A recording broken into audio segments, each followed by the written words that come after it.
నాంపల్లిలో హైదరాబాద్లో ఏమైతుంది అదే మొత్తం ఇండియాలో నడుస్తుంది. ఇప్పుడు కాంగ్రెస్ పార్టీ చెప్తుంది, ఎక్కడి నుంచి రాహుల్ గాంధీ చెప్తున్నారు, మా మొత్తం కాంగ్రెస్ పార్టీ చెప్తుంది డిక్టేటర్షిప్ నడవదు, తానాశాహి నడవదు, ఇండియా మేల్కున్నది. సో ఈ ప్రూఫ్లతో ఎలా మేము ముందు వచ్చినాం. ఇప్పుడు స్టేట్గా మేము అడుగుతున్నాం ఒకటే, ఇది ఒక హ్యూజ్ క్రిమినల్ ఫ్రాడ్, ఇది ఓటర్స్ ఫ్రాడ్, ఇది కొల్యూషన్ బీజేపీకి ఎలక్షన్ కమిషన్ మధ్య ఇది ఒక కొల్యూషన్.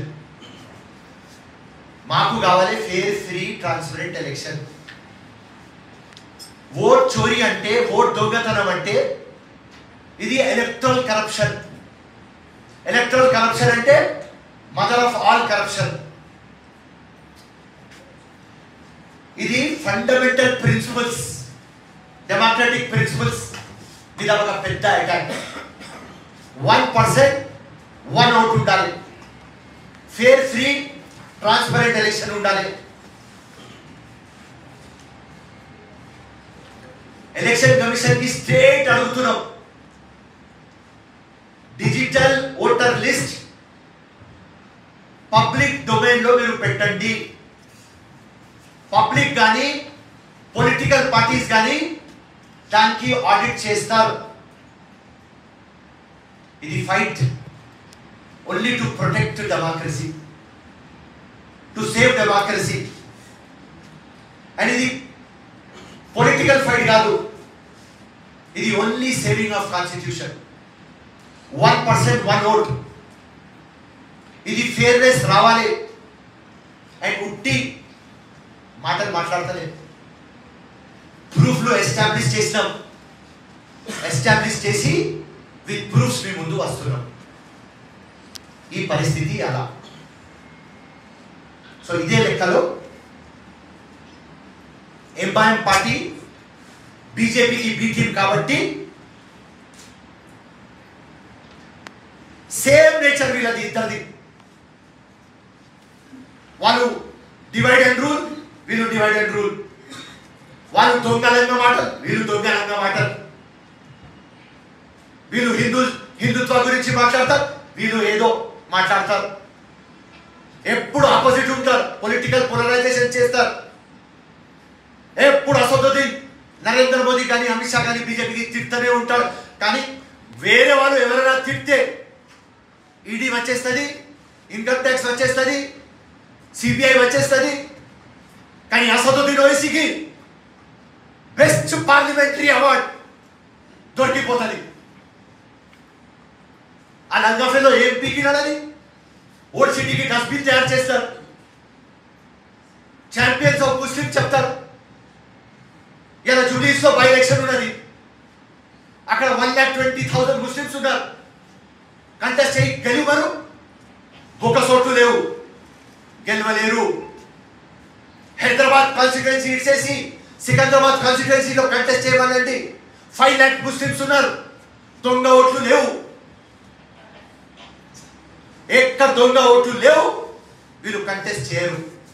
అట్లనే సేమ్ ఇది ఫార్మాట్ లో ఒక కాయిన్ కి 2 హెడ్స్ అంటే ఎంఐఎం, టేల్స్ అంటే బీజేపీ. వీళ్ళు సేమ్ నేచర్. మహాదేవ్ పూరా సేమ్ ఎగ్జాంపుల్. ఇప్పుడు నా రిక్వెస్ట్ ఏమంటే మా ముఖ్యమంత్రి గారికి మీరు కమిటీ వేయండి ఒకటి. ఆ కమిటీలో సీనియర్లకు వేయండి. మీరు వేసి దీని మీద ఎంత అవేర్నెస్ మొత్తం లీడర్స్కి తీసుకురావాలి. నా మొత్తం ఎక్స్పీరియన్స్, నా మొత్తం జీవితం సాక్రిఫైస్ చేసిన దీని గురించి. ఇది ఈజీ కాదు తమ్ముడు, లక్షల రూపాయలు ఖర్చు చేస్తేనే అవుతుంది. మొత్తం టైం పెట్టాలి. రోజుకి 10 గంటలు పెట్టినాం, లక్షలు ఇప్పుడు దాకా కోట్లు అయిపోయినాయి. ఎలక్షన్ కమిషన్ సహకారదు, మున్సిపల్ కార్పొరేషన్ సపోర్ట్ చేయరు, గవర్నమెంట్ సపోర్ట్ చేయదు. Only one man show single గా పోవాలి. ఇప్పుడు ఆ single one man show Firoz Khan కి అడ్వాంటేజ్ ఏం వచ్చింది అంటే టోటల్ ఇండియా సపోర్ట్ లో వచ్చింది, టోటల్ ఆపోజిషన్ సపోర్ట్ లో వచ్చింది. సో మా ముఖ్యమంత్రి గారికి మీరు ఒక కమిటీ వేయండి, దీని మీద అవగాహన పెట్టండి. ఇండియాలో ప్రతి ఒక్క జగకి అవగాహన రావాలి.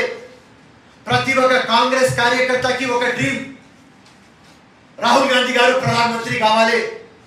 రాహుల్ గాంధీ గారు ప్రధానమంత్రి కావాలి అంటే ఈ ఓటర్ దొంగ ఓట్లు మనం పట్టుకోదాకా ప్రధానమంత్రి కావాలి అంటే కష్టమని నా అభిప్రాయం.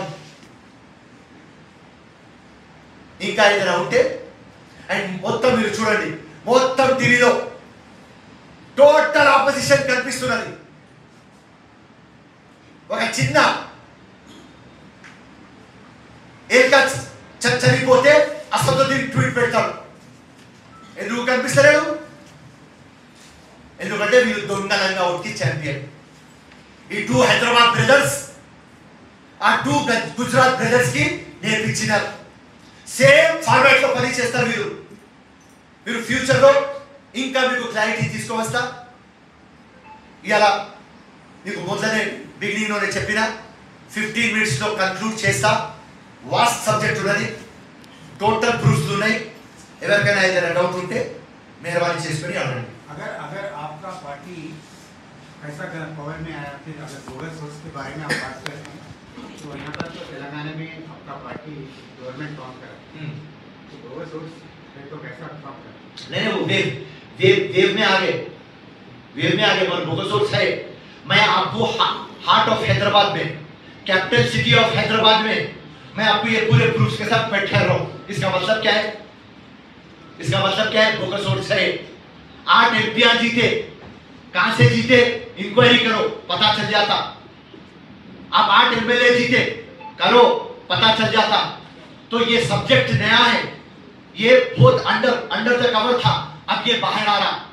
हम बोले तो इसमें सफर हुए, उसके लिए हम एक एग्रीवेटेड पार्टी की तरह हम बोले कि खाली इल्जाम लगाना सही नहीं है, अपन प्रूफ के साथ जाएंगे. तो ये प्रूफ लाने के लिए हम कितनी मेहनत करें हमारे को मालूम. तो आज आपके सामने ठहरे हुए और आज इलेक्शन कमीशन को भी चैलेंज कर दे रहे कि भैया अगर से ये बात गलत है जो फिरोज खान बता रहे तो फिरोज खान के ऊपर केस बुक कर दो, वरना तुम कबूल कर लो कि तुम्हारे से गलती हो गई. मैं कंटिन्यूसली आपको पूरे लेटर बताया, चीफ इलेक्शन कमिश्नर से ले लेके डिप्टी इलेक्शन कमिश्नर से ले लेके सीओ तेलंगाना से ले लेके हाई कोर्ट से ले लेके डीओ से ले लेके हर जगह के ऊपर मैं आपको बताया. और आपको जब इलेक्शन कमीशन ऑफ इंडिया है, आपको मैं 100 टाइम बोला भाई ये बीएलओ जो है वो गड़बड़ कर रही, आप बीएलओ के ऊपर केसेस बुक करिए, आप बीएलओ को सस्पेंड करिए, आप बीएलओ का इंक्रीमेंट रोकिए. तो आज तक एक बीएलओ के ऊपर चार्जेस नहीं होते, एक केस बुक नहीं होता. आप मेरे को बताइए. इलेक्शन कमीशन को मैं कंटिन्यूस बोलते गया, अरे भैया ये बोकसिंग है, मेहरबानी करके क्रिमिनल केसेस बुक करिए, ये बीएलओस पे बुक करिए, ये बाहर जो वोटर बोकस कर रही, डुप्लीकेट आइडेंटिटी बना रही, इनके ऊपर केसेस बुक करिए, थिनर यूज कर रही, पूरे बट्टेबाजियां कर रही, मेहरबानी करके करिए. इलेक्शन कमीशन को कंटिन्यूस बोला, बोलने से ज्यादा प्रूफ के साथ बोला. और क्या बोलूं मेरे भाई? జోనల్ కమిషనర్ ట్రాన్స్ఫర్ చేశారండి ఈ విషయంలో. చార్మినార్ జోనల్ కమిషనర్ కొత్తగా వచ్చారు, దాని గురించేనా ఈ మీరు ఇచ్చినటువంటి ఫిర్యాదును అనుసరించేనా? ఒక మనిషికి ట్రాన్స్ఫర్ చేస్తే కాదు సార్. లో అండి మీ హైదరాబాద్ పార్లమెంట్ నియోజకవర్గ పరిధిలో ఉన్నట్లు ఒక్క మనిషికి ట్రాన్స్ఫర్ చేస్తే కాదు. అవును రైట్. అది ఎందుకు ట్రాన్స్ఫర్ చేస్తారు, నా వల్ల ట్రాన్స్ఫర్ చేస్తారు I don't know. But 1% transfer specific గా హెడ్లైన్ రావాలి కదా. ఫిరోజ్ ఖాన్ బోగస్ ఓట్ల ప్రూఫ్ ఇచ్చిన తర్వాత వీళ్ళు ఇన్వాల్వ్ ఉన్నారు అని వన్ మ్యాన్ ఇన్వాల్వ్ ఉండదు కదా, సిస్టమ్ టోటల్ ఇన్వాల్వ్ ఉన్నది. ఆ system is headed by election commission. Voter లిస్టులు మనకు కావాలి అంటే ఆ గవర్నమెంట్ పని కాదు, అది ఎలక్షన్ కమిషన్ ఆఫ్ ఇండియా పని అంతే. సిఓ తెలంగాణ ఇక్కడ పని ఆ డైరెక్షన్ లో నడుస్తారు. మొత్తం ఆ బిఏలో తెస్తారు, లెక్క పెట్టేస్తారు, ఆ డీసీ దగ్గర పోతుంది, వాడు బటన్ ఇట్లా ఒత్తుతారు, ఓట్లు వచ్చేస్తాయి. ఇక్కడ హైదరాబాద్లో ఏమవుతుంది, మొత్తం ఓట్లు తయారవుతాయి దారుసలాంలో. దారుసలాం తర్వాత అక్కడ పోతాయి, బటన్ నొక్కు వేసేస్తారు. ఇట్లనే సేమ్ ఇండియాలో సేమ్ పరిస్థితి. ఇప్పుడు అందరికీ కొద్దిగా అర్థమవుతుంది. ఇంకా 3 months పోవాలి, అందరికీ డైజెస్ట్ అవుతుంది. అంటే బ్యాలెట్ పేపర్ మీరు యాక్సెప్ట్ చేస్తున్నారా? నో, టోటల్ లిస్టులు చక్కగా కావాలి, ప్యూరిఫికేషన్ ఆఫ్ ఎలక్ట్రల్ రోల్స్ కావాలి, అంతే. మా